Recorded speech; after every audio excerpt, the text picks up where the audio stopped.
Hoje nós estaremos estudando sobre tecido muscular. Poderíamos dizer que a aula de hoje ela tem uma importância muito grande em relação à formação da carne, em relação à estrutura da carne, porque ela traz uma gama de informação hoje e a sequência das aulas a partir de agora sobre a estrutura da carne e sua tipificação. Também vamos ver um pouco dos cortes cárneos e essa sequência de estudos ela vai durar por aí em torno de 4 meses. Então vamos iniciar com o tecido muscular e vamos dar continuidade também com a composição química da carne.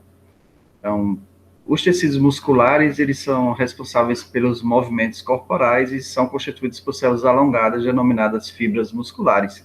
Essas fibras musculares, elas podem se apresentar de várias formas.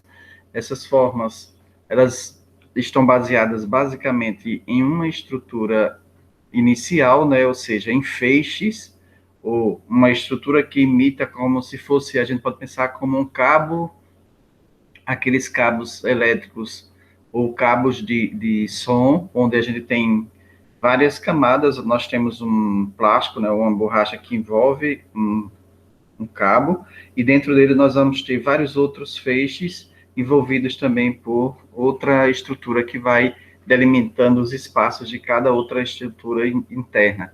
Então, esses cabos, eles têm uma função de acordo com os diferentes tecidos que nós vamos ver mais à frente. Então, os tecidos, eles são sempre protegidos por uma membrana, e essa membrana ela vai dar um limite para que ele não se afrouxe, porque se não tivesse essa membrana, assim, quando a gente fizesse o estriamento, alongamento, ele iria ficar um pouco alongado, elasticamente falando, e quando retornasse ao normal, esses feixes iriam se desfazer, iriam se fazer como se fosse algo para o lado, de um lado ou do outro, e aí se desmancharia. Então, ele ficaria alongado e depois se desmancharia.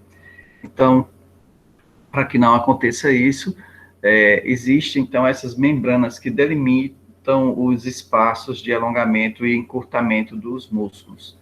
Então, nós temos o músculo liso, que é formado por células fusiformes, ou seja, aquelas células que estão em forma de fusos e de losangos, que não possuem estrias transversais, que não possuem nenhum músculo estriado, não há um alongamento desses músculos, eles estão ali um pouco que estáticos. Esse também é um tipo de tecido onde não existe um movimento voluntário, ou seja, você não pensa com o cérebro, eu vou mover o tecido aqui do braço, mover o tecido do braço, posso mover os músculos inferiores, tal, mas esse tecido da pele eu não consigo. Alguns bovinos, eles têm um movimento que faz com que a pele se movimente quando tem uma mosca, por exemplo, dá uma balançada lá, tá certo? Mas são movimentos de músculos interiores. A própria pele, ela não tem esse movimento voluntário, essa possibilidade. O outro músculo é o músculo estriado esquelético. Esse sim é formado por feixes de células cilíndricas muito longas, multinucleadas, ou seja, cada célula tem vários núcleos, pode ter até uns 6 núcleos, de 4, 5, 6 núcleos, e que apresentam estriações transversais também. Essas estriações, elas são feixes que vão fazendo com que cada vez, quanto mais utilizado, mais ele vai tendo uma formação mais forte, mais rígida, ficando estriado, que são os músculos dos nossos braços, das pernas, da batata da perna, do muque, né, do peitoral. Então, são músculos que a gente pode observar que eles têm uma estrutura realmente mais rígida, e quanto mais se faz exercício, hoje com a academia, né, que muita gente vai para a academia ou mesmo caminhando, a gente vai percebendo que esses músculos vão ficando mais rígidos. Isso seria o nome de estriados, essa rigidez. Esse estriado, mas tem uma possibilidade de alongamento, e um alongamento ele transforma nesse momento em um músculo firme.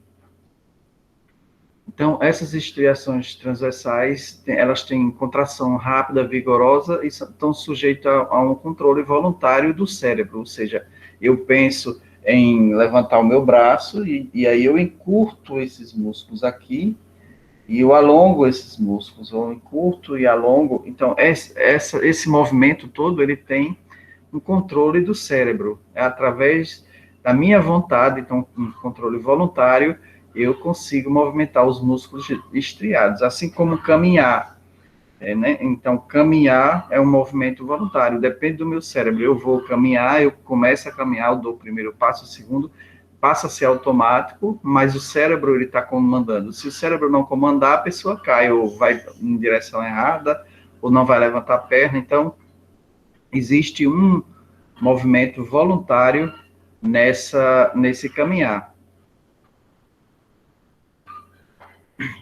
O músculo estriado cardíaco, que também é estriado, ou seja, tem músculos estriados, músculos de movimento, músculos rígidos, eles têm um movimento contínuo, sequencial, né? São células que têm um formato alongado também, estriado e alongado, são ramificadas, ou seja, elas têm umas passagens, são células alongadas, mas que têm umas ligações e passagens entre umas e outras que formam como se fosse uma malha rígida, embora sejam alongados, eles transformam em um tecido ramificado como uma malha, que se une longitudinalmente às células vizinhas, formando uma rede e apresenta contração involuntária, vigorosa e rítmica. Por que essa contração involuntária? Porque não depende do meu cérebro de eu movimentar meu coração. O coração, a partir do momento que a gente é gerado, né, que o coração começa a bater, já no útero da mãe, ele já tem um movimento rítmico e vai até o final da vida. Então, é como se fosse o corpo. Professor, bom dia. Isso acontece também com o músculo do útero, né? Da Isso. fêmea. Eu estou falando do ser humano, mas qualquer animal, né? Os animais em geral. Tá? Eu estou falando do ser humano como um animal, não um ser humano racional. Então, esse movimento é involuntário porque a gente não vai dominar, não vai controlar o movimento do coração, né? Se o coração para, esse ritmo, ele vai, então, fazer com que o organismo todo paralise, porque é o coração importante para mandar o oxigênio para cada célula. Ele envia o oxigênio através do sangue e vai fazer uma coleta, como se fosse o carro do lixo, né? Fazer uma coleta daquilo que a célula não precisa e traz para a filtragem e depois bombeia de novo esse sangue. Então, esse movimento, ele é feito desde a concepção, né? A concepção inicial do feto, aí o animal, o ser humano, que é animal também, mas a partir do momento da formação do coração no feto, ele já inicia esse movimento e vai até o final da vida. Então, é um movimento rítmico, é um tipo de músculo estriado, mas ele é involuntário. Jamais a gente vai controlar. Para coração, com o cérebro, né? Para coração e ele para.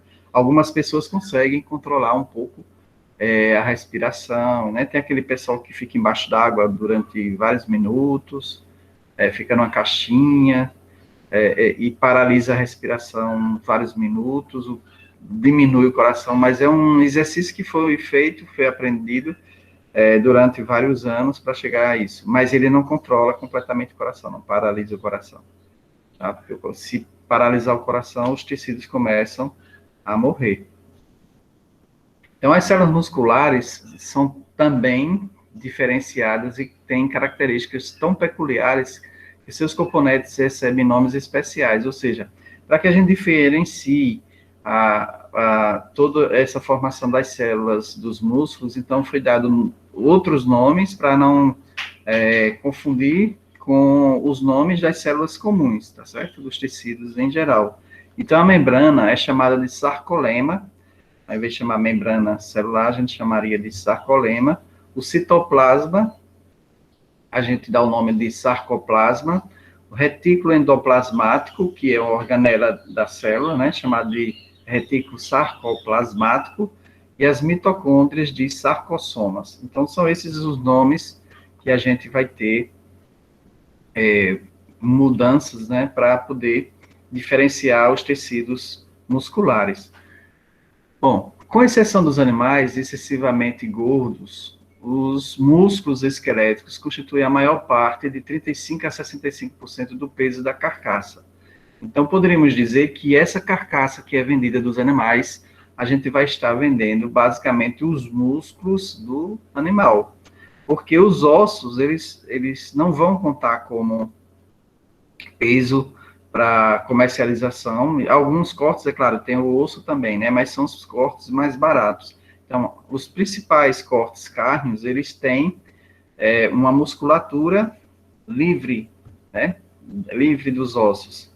Então, aí nós estamos comercializando os músculos dos animais. Né? Então, a importância é muito grande, porque em alguns tipos de carne, ele é 100% músculo. Mas, no geral, a carcaça ela vai ter de 35% a 65% de músculo. Então, esses músculos que vão apresentar, no caso, esses ligamentos com o sistema ósseo. Nós temos os músculos da face, também as faciais, que nem sempre é utilizado para comercialização. Bovino, por exemplo, não se usa a cabeça, né? Mas a carne da face ela é retirada também para vender como carne de segunda ou para fazer linguiça, salsicha, utiliza a carne facial, as cartilagens também e pele. Alguns animais é vendido a pele separada, outros animais é vendido junto com parte da carne, como o suíno, por exemplo. O tocinho, ele é cortado também, fazendo parte disso a pele. As cartilagens, aí temos várias cortes cárneos que também utiliza cartilagem, inclusive orelha de porco. O porco se utiliza praticamente tudo, né? O suíno se usa bastante coisas.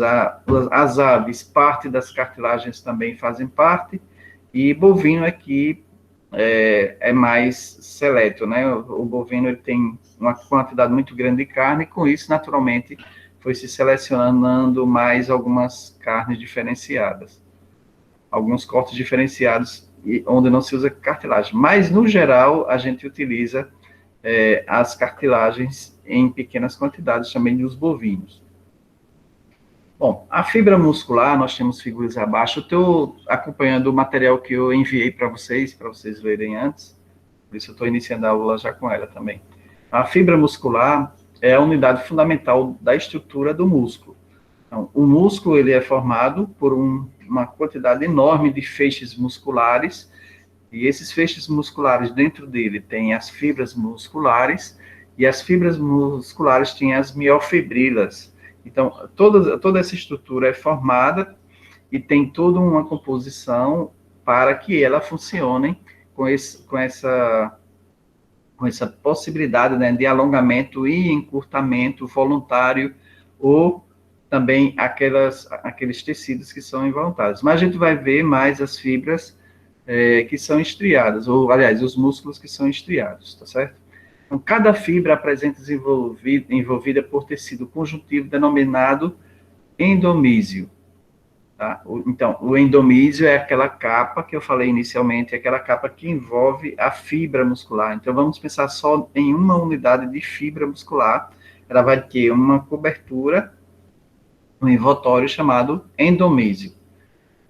As fibras agrupam-se e constituem os feixes musculares. Então, as várias fibras juntas, como se fosse um cabo, né, que eu pedi para vocês pensarem num cabo de energia, um cabo de som, aqueles vários fiozinhos ali com a capinha, eles vão se juntar e tem uma capa envolvendo eles, chamado de perimísio.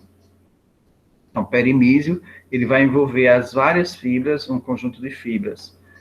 Já o músculo, ele vai ter esses vários conjuntos de fibras, tá certo? Esses perimísios envoltos, eles vão ter esses vários conjuntos de fibra formando os feixes, né? Então, os feixes musculares, eles são formados por fibras que são envolvidas por endomísio, as fibras, Depois, o grupo de fibras envolvidas por perimísio, formando as fibras musculares, os feixes, né, musculares pelo perimísio, e o grupo de feixes que vai ser envolvido, por último, pelo epimísio, que vai dar uma conjuntura de músculo, né? Então, os vários feixes musculares vão formar os músculos, ou tecido conjuntivo dos músculos.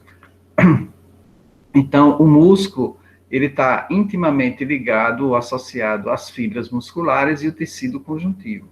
O tecido conjuntivo é o tecido que forma todas as fibras, as miofibrilas, todo esse tecido que nós chamamos de carcaça, né?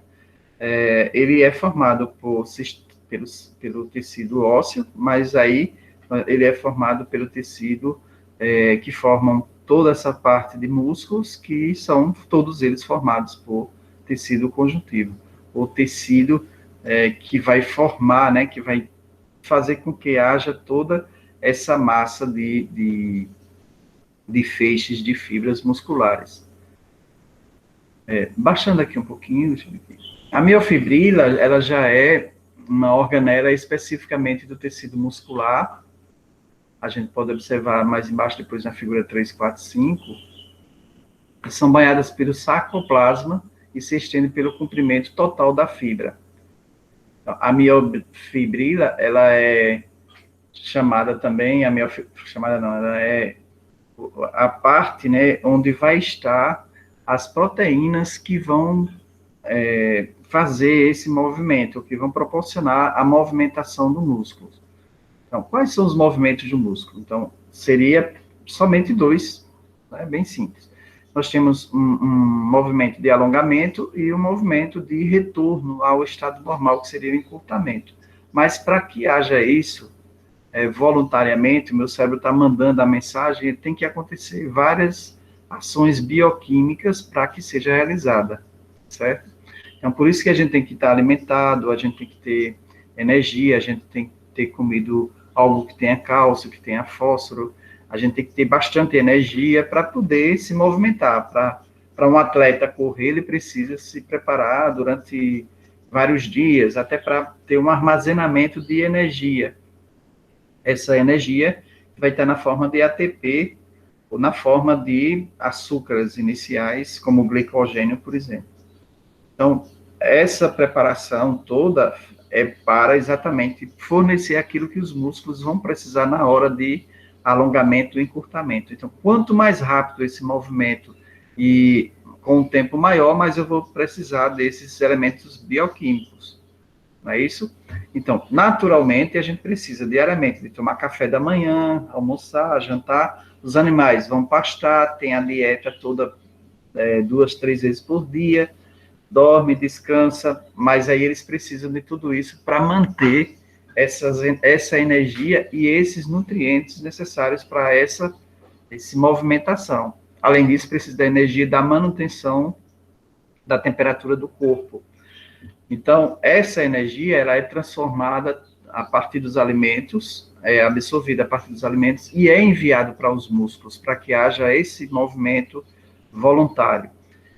E nós temos alguns pontos aí, alguns tecidos, como a gente já falou também do coração, que mesmo com movimento involuntário, precisa dessa energia para que continue batendo, né? O coração continue bombeando, é uma grande bomba, bombeando o sangue para todas as células. Então, chegando até os minúsculos capilares que levam os nutrientes para as células e recuperam o que as células não estão mais utilizando, precisa de energia. Bom, então a miofibrila é uma organela especificamente do tecido muscular e são banhados pelo sarcoplasma e se estendem pelo comprimento total da sua fibra muscular. A gente vai ver mais abaixo o que é sarcoplasma, como funciona. A miofibrila possui arranjo bem ordenado de pontos chamados de miofilamentos, comumente denominados de filamentos grossos e finos, ou também de filamentos de miosina e filamentos de actina, ou seja, a miosina e a actina são proteínas, são grupos de proteínas que formam filamentos mais grossos ou mais finos e fazem com que uma proteína deslize sobre a outra. tá certo? E aí, esse espaço de alongamento que vem até aqui, não sei se vocês estão vendo minha mão, esse espaço de alongamento vem até aqui, né?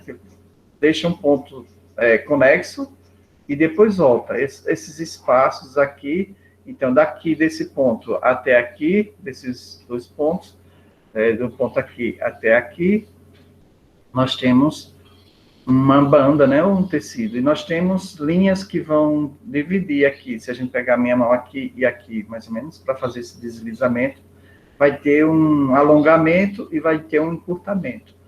Está no estado normal, mas quando alonga, ele faz isso. Então, existem filamentos mais grossos e filamentos mais finos que vai fazer com que haja esse deslizamento.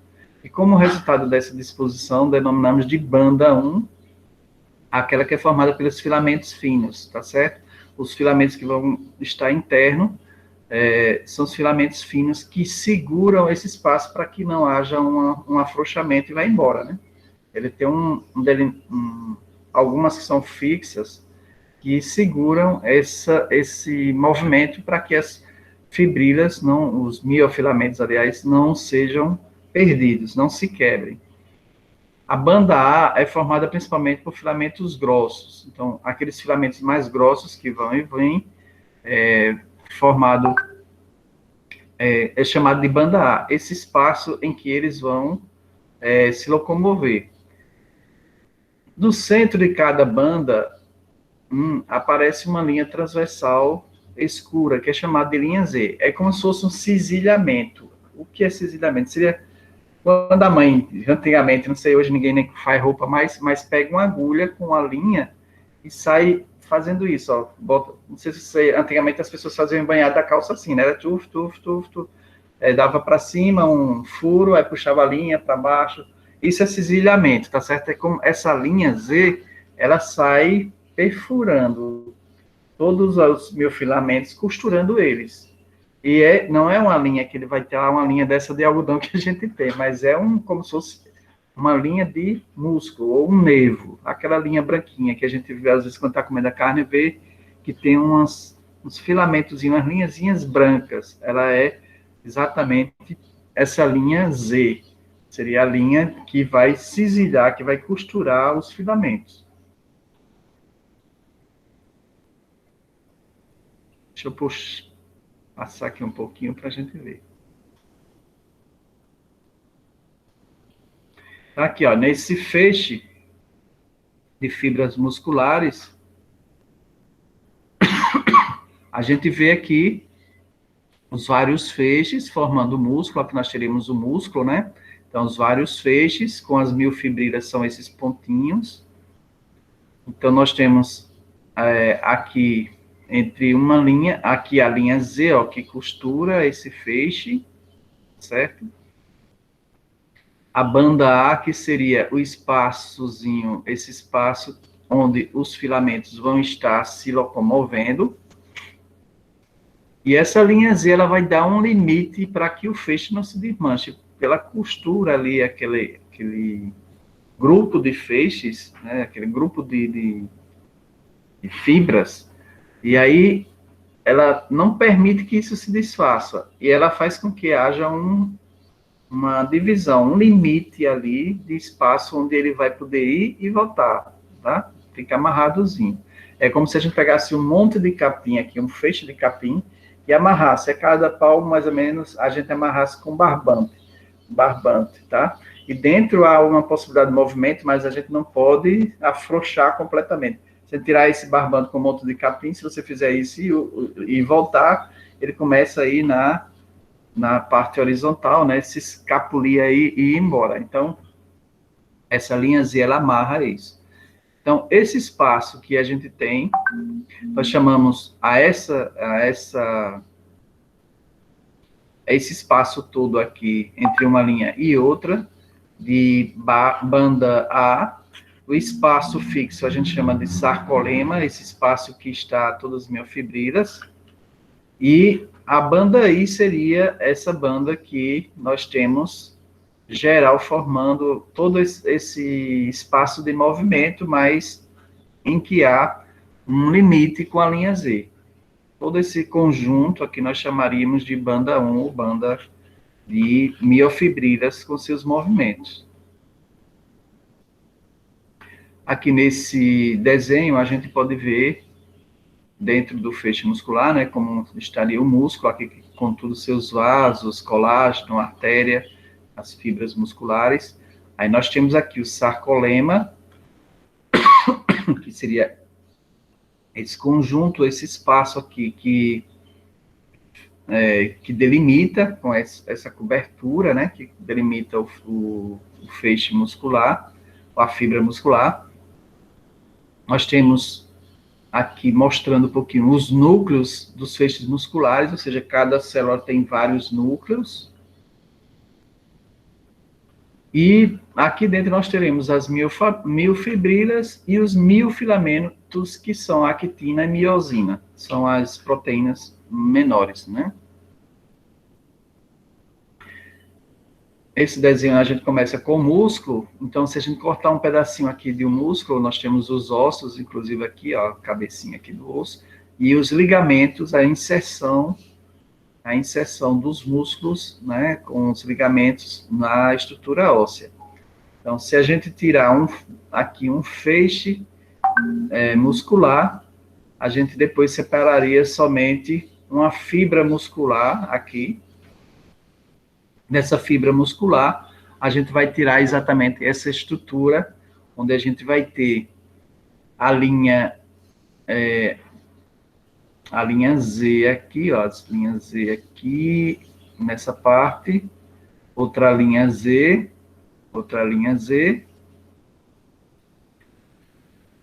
Esse espaço que junta as duas linhas, a linha Z do lado direito e a linha Z do lado esquerdo, são espaços onde não há movimento, são espaços fixos. Isso é chamado de banda I. O espaço onde existe movimento, tá, é chamado de banda A. E entre uma linha e outra, essas duas linhas aqui, é chamado de sarcômero. O que é o sarcômero? Ele é formado pelos espaços que não tem movimento, pelo espaço da banda A que tem movimento, e é o outro espaço na outra extremidade que não tem movimento. A linha H é chamada essa linha somente de espaço aqui que não há movimento nenhum, que liga os sarcômeros, né? Aprofundando mais, já nos miofilamentos, nós temos os filamentos grossos. Aí vamos ver aqui a banda H, ó. Essa banda H que é aquele espaço fixo que liga os dois espaços que tem movimento. Então, espaço fixo central, e nós temos as linhas Z aqui que costuram no geral, né? Então, vejam que o movimento é formado quando há um encurtamento, existe então essa estrutura, ou seja, no momento em que está tudo tranquilo. Se a gente faz um alongamento, essas linhas Z, elas vão para a direita, para a esquerda, elas vão se afrouxar, tá certo? Essa linha Z se afrouxa e continua os miofilamentos grossos parados, mas há um deslizamento aqui dos filamentos finos, de actina e a miosina, que é os filamentos grossos. Então, nós temos esses dois grupos de proteínas que estão organizados dessa forma, tá certo? A actina e a miosina, que são esses mais finos, um vai ficar parado no centro, digamos que fosse esse lápis aqui, os filamentos finos, e os meus dedos, os filamentos grossos. Aliás, o filamento grosso é a caneta, e os filamentos finos, com a linha Z, são as minhas duas mãos. Então, normalmente eles estão aqui, mas quando há um alongamento do músculo, eles fazem isso. Mas ele não quebra para cá, ele vem até aqui uma parte, tá? Porque existe esse espaço todo é chamado de sarcômero. O sarcômero tem um limite da linha Z, e aí ele não vai embora, ele fica aqui. E aí, quando a gente volta ao normal, desliza-se de novo. Mas para que haja esse movimento, a gente precisa de cálcio, de fósforo, de ATP, de energia, tá certo? Bom, se a gente olhar dentro dos miofilamentos, aqui do mais grosso, a gente vai observar nessa parte central uma estrutura dessa forma. Se a gente olhar nessa parte aqui mais fina, a gente vai ter uma outra estrutura de miofibrilas desse jeito aqui, miofilamentos, tá certo?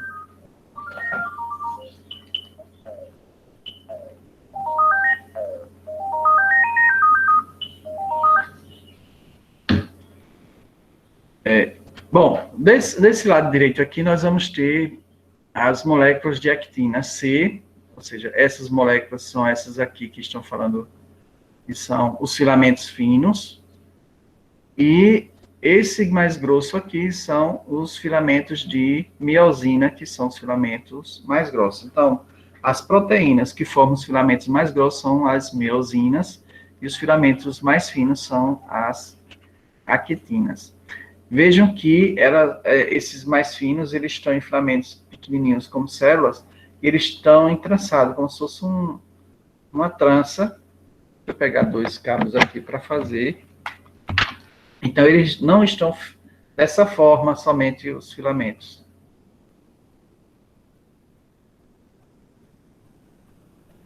Os filamentos, eles estão exatamente assim, ó, entrançados, enrolados um no outro, para ficar uma estrutura mais dura, mais rígida.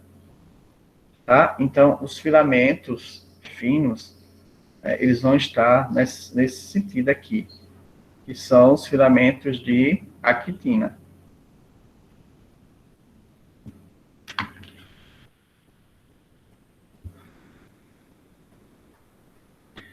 Bom, aqui a figura 6, a gente tem mais detalhado ainda, né? A linha Z com a banda, aí dá para ver, não? A linha Z é aquela costura que costura todo o feixe, né?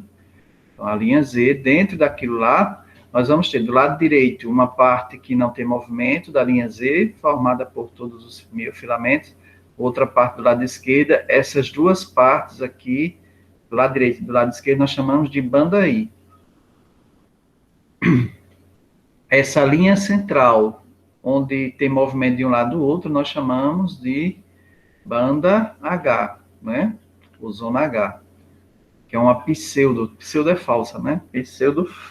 Pseudozona porque é um movimento, ela está parada, mas movimenta, então, isso é chamado pseudo. E a linha Z está aqui, de novo, com a banda I, de novo aqui, do lado direito e esquerdo. Então, o movimento acontece aqui, nesse espaçozinho aqui, entre esse grupo e esse espaço que é chamado de banda A. Há um movimento. Aqui embaixo nós temos detalhado de novo aquele que estava menor.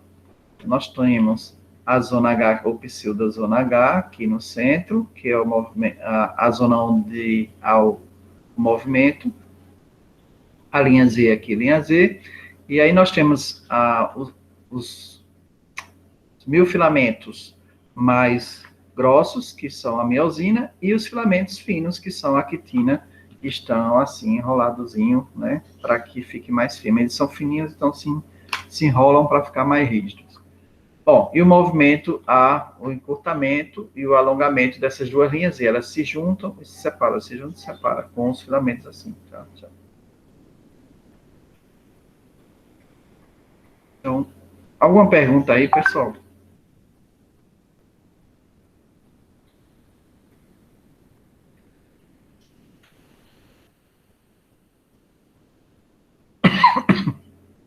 Bom, esse material todo, esses filamentos e os feixes, o tecido conjuntivo, no geral, dos músculos, são formados por várias proteínas. Então, as proteínas miofibrilares, nós vamos aqui numa porcentagem de 10, tá certo? Proporção de gramas por 100 gramas de músculo, a gente tem aqui, mais ou menos, a proporção delas. Então, os filamentos principais que nós temos, os filamentos grossos. Quais são os filamentos grossos? O principal é a miosina. Vejam que a miosina, ela ocupa 5, né, de 10, ela ocupa 5. Proteína C, Aí nós temos 0,2, proteína M, 0,3. Então, a maior proporção dos filamentos grossos é realmente a miosina. Já nos filamentos finos, a actina, ela ocupa 2,5. Então, 2,5 de 10, tá certo? Então, a tropomiosina, que também está em pouquíssima quantidade, troponina também, 0,8, e a beta-actinina, que está numa proporção bem ínfima de 0,1. Então, vejo que só nesses filamentos aqui, actina e miosina, a gente tem 2,5 mais 5, 7,5 de 10. De 10 gramas por 100 gramas. A linha Z, que é só aquela costurazinha, ela vai ter alfa-actinina e desmina. São as duas proteínas que formam ela. Aí nós temos as proteínas sarcoplasmáticas, ou do citoplasma, né? Do citoplasma, elas vão ter uma proporção de 7. Nós vamos ter enzimas sarcoplasmáticas e mitocôndrias, nós temos 6. Mioglobina, 0,6. Hemoglobina, 0,2. E citocromo e flavoproteínas, 0,2.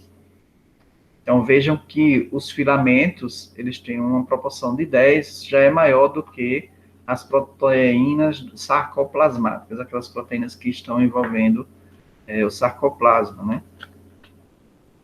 Proteínas do estroma. Então, essas proteínas do estroma, elas vão estar primeiro com 3.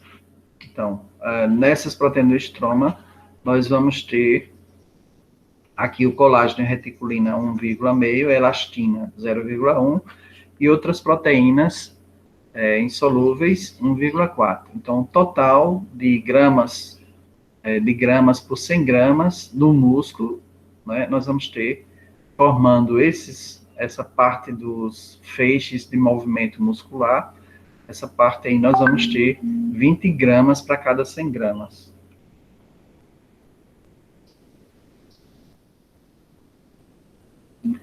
Então, aqui a gente tem, em relação ao sistema esquelético, nós temos uma exceção aí de um músculo esquelético, né? Então, nós temos aqui o osso, nós temos o osso que vai ficar internamente, e os tendões de ligação direto dos músculos com os ossos. Nós temos os músculos, os tendões, os nervos que também vão estar dando essa estrutura, e também tendo a parte neural, né? As artérias, que vão fazer esse bombeamento, levando, né, oxigênio e nutrientes até cada célula, e as veias que vão estar trazendo de volta aqueles nutrientes não utilizados pelas células. Esse é o esquema geral. Aqui um músculo cortado, e nós vemos desse jeito, né, e aí nós vamos ver todos aqueles envoltórios. Se a gente olhar aqui, dá para ver um feixe muscular, né, vários feixes musculares, onde vamos ter os nervos, músculos, endomísio, epimísio, perimísio. Então, todos eles envolvendo os feixes musculares, as fibras, as miofibrilas, as fibras, os feixes musculares, né, e os feixes e o músculo no geral. Então, aqui nós temos um músculo, né, formado por vários feixes de fibras.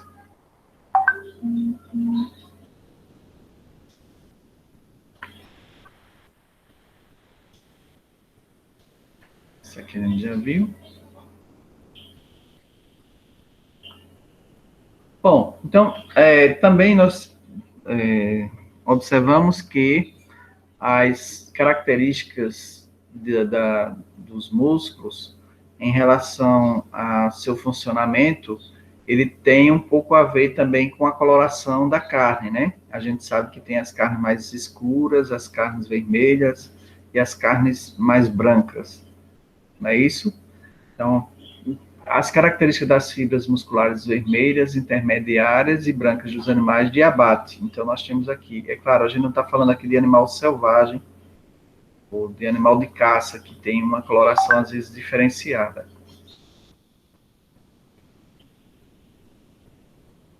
Então, as características nós temos aqui: cor vermelha, vermelha e branca, conteúdo de mioglobina, diâmetro da fibra, velocidade de contração, tipo de contração, número de mitocôndrias, tamanho da mitocôndria, densidade capilar, metabolismo oxidativo, metabolismo glicolítico, conteúdo lipídico e conteúdo de glicogênio, que é o açúcar que vai dar energia para os movimentos musculares.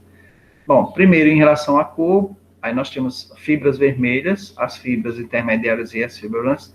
Então, nas cores, nós vamos ter nas fibras vermelhas, vermelho, fibra vermelha, vermelho, e nas fibras brancas, brancas. Quais os animais que têm uma fibra mais branca? Aí a gente conhece muito bem o frango, né? A ave, tem várias aves, mas o frango que a gente trabalha mais, o pato, né? Tem uma coloração branca de carne. Conteúdo de mioglobina. Então, nas vermelhas, nós vamos ter a mioglobina, que é vermelha, nós vamos ter um alto conteúdo de mioglobina. Então, possivelmente uma das características que dá a cor vermelha poderia ser a mioglobina. Já na carne branca, tem baixo teor de mioglobina. Diâmetro da fibra: pequeno, pequeno, intermediário e grande. Então, as fibras brancas são maiores o diâmetro da fibra. Velocidade de contração, ou seja, ela contrai e volta rápido ou não. Nas fibras vermelhas, elas são alto.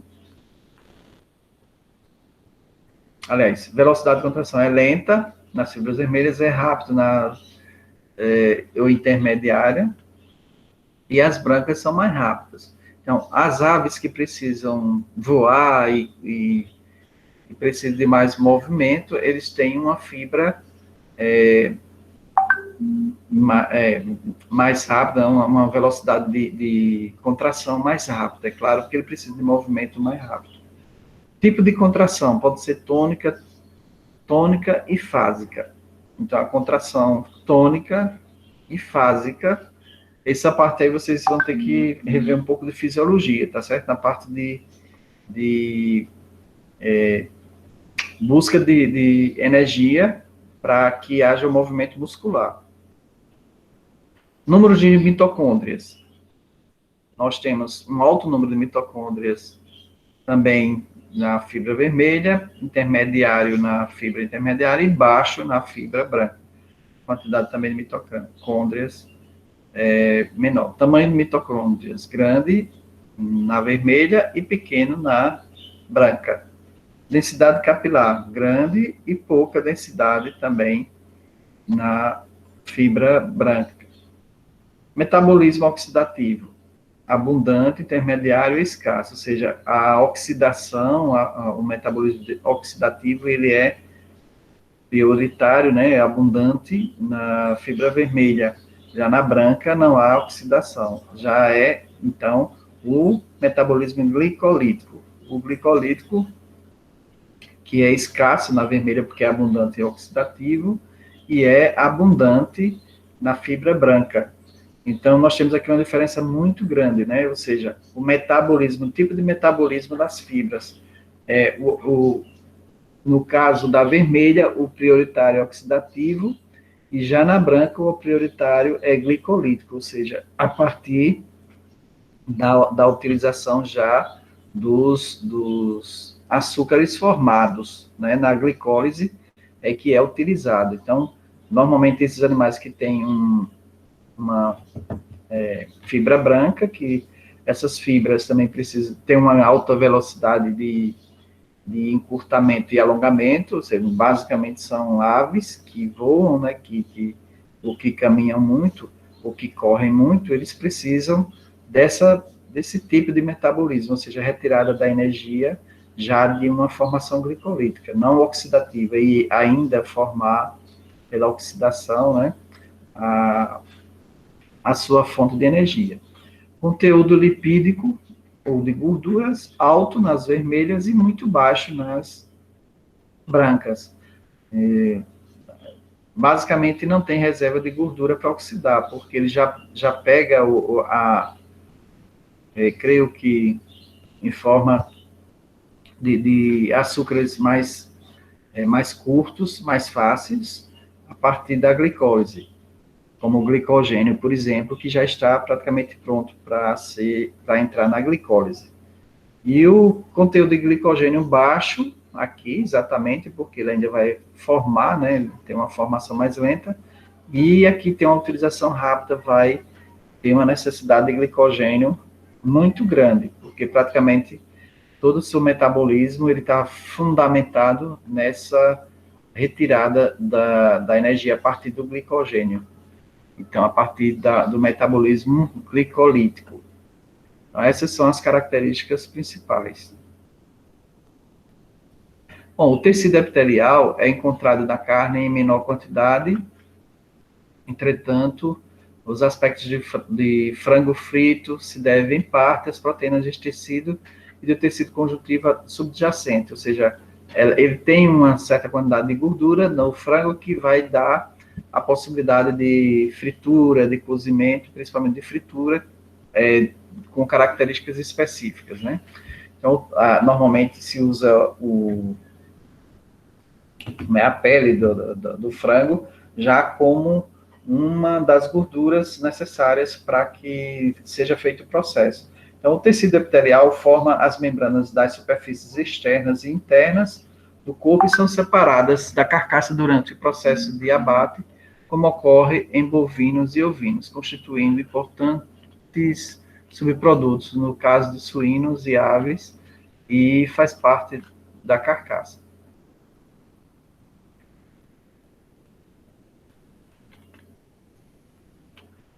Bom, isso aqui, tecido conjuntivo, a gente já falou sobre os tecidos conjuntivos, né, que estão presentes em todos os tecidos, e aí, no caso dos músculos, basicamente, o tecido conjuntivo é que forma todos os...